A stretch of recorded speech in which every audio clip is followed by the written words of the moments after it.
میں روز قیامت کی قسم کھاتا ہوں اور نفس لوامہ کی قسم کھاتا ہوں کہ سب لوگ اٹھا کر کھڑے کیے جائیں گے۔ کیا انسان یہ خیال کرتا ہے کہ ہم اس کی بکھری ہوئی ہڈیاں اکٹھی نہیں کریں گے؟ ضرور کریں گے، اور ہم اس بات پر قادر ہیں کہ اس کی پور پور درست کر دیں۔ اَيَحْسَبُ الْإِنسَانُ أَن يُتْرَكَ سُدًى، کیا انسان یہ خیال کرتا ہے کہ اسے اسی طریقے سے چھوڑ دیا جائے گا؟ یعنی اللہ تعالیٰ نے بنا کے چھوڑ دیا ہے، یہ شتر بے مہار ہے، اس کو اللہ تعالیٰ نے اپنی مرضی پہ چھوڑ دیا، اس کو کوئی پوچھنے والا نہیں ہے۔ أَفَحَسِبْتُمْ أَنَّمَا خَلَقْنَاكُمْ عَبَثًا، کیا تو نے یہ گمان کیا کہ ہم نے تجھے فضولی پیدا کر دیا اور تجھے لوٹ کے ہماری طرف نہیں آنا؟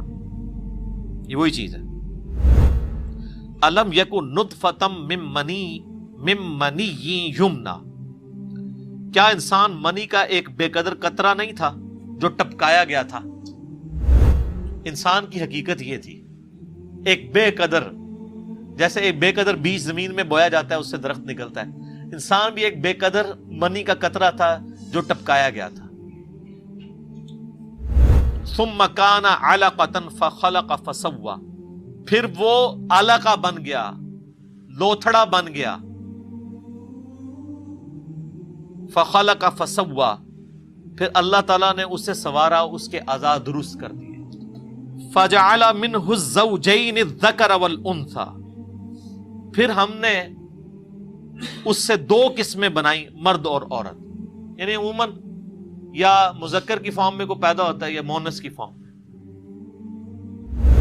یعنی اللہ تعالیٰ فرما رہا ہے کہ ایک منی کے قطرے کو ہم نے ایک مکمل انسان بنا کے باہر نکالا، اس میں ماں باپ کی تو کوئی کنٹریبیوشن نہیں ہوتی ہے، ان کا تو اپنا ایک معاملہ ہوتا ہے، اور اللہ تعالیٰ ایک اس سارے کے سارے معاملات کو لے کے چلتا ہے آگے۔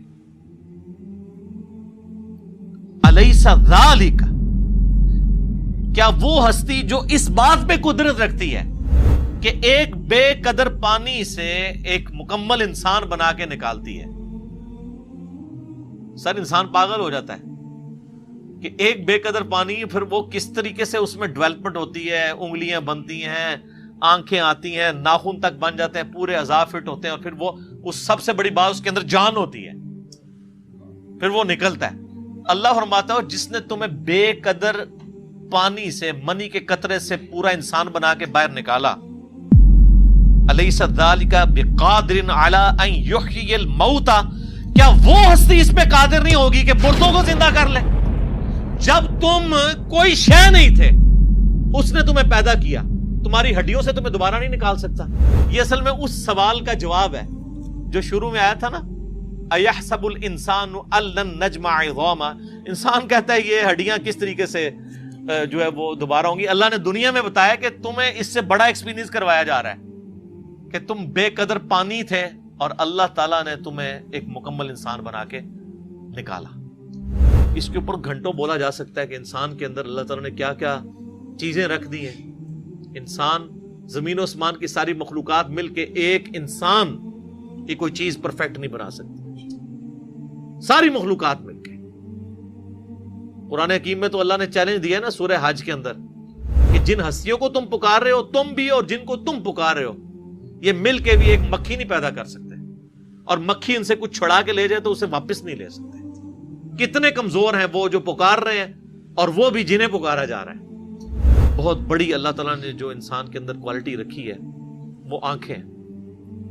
سائنٹسٹ حیران ہے کہ اچانک جو ہے نا وہ آنکھیں نمودار ہوتی ہیں انسان کا، یعنی جب بالکل 7-8 مہینے گزرتے ہیں اس کے بعد، ورنہ پہلے سوراخ ہی ہوتا ہے، اچانک آنکھیں نمودار ہوتی ہیں۔ اور یہ کتنی حیران کن بات ہے کہ آنکھوں کے اندر شیشہ ہے، اور شیشے کا گوشت کے ساتھ کوئی تعلق ہی نہیں ہے۔ گوشت کی ان پٹ سے شیشہ بننا یہ انبلیویبل چیز ہے۔ سر آؤٹ پٹ کے لیے یہ بھی تو ضروری ہوتا ہے نا کہ ان پٹ کیا ہے۔ اگر میں لکڑی ڈال کے دوسری طرف سے کوئی لوہے کی بنی ہوئی چیز نکال لوں تو انبلیویبل چیز ہے نا۔ لوہے میں لوہا ڈال کے لوہے کی بنی ہوئی چیز نکالنا تو سمجھ آتی ہے۔ گوشت پوش میں سے آنکھیں، اور آنکھوں میں شیشہ، اور صرف شیشہ نہیں ہے سر، بینائی ہے پیچھے، ایک باریک سا سوراخ ہے جس کے اندر سے تقریباً 12 لاکھ نسیں گزر رہی ہیں۔ ایک آنکھ کے اس سوراخ میں سے، جس کی وجہ سے آپ کا یہ امیج بنتا ہے۔ سر خدا کا تعارف ہو تو انسان شرک کر نہیں سکتا۔ میں اکثر کہتا ہوں دنیا میں جو کام نہیں ہونا چاہیے تھا نا وہ شرک تھا۔ انسان اپنے اوپر ہی غور کر لینا کہ انسان کی کیا اوقات ہے۔ کوئی بڑے سے بڑا بزرگ ہے تو منی کے قطرے سے ہی پیدا ہوا ہے، کیا اس نے اپنے آپ کو خود پیدا کیا ہے؟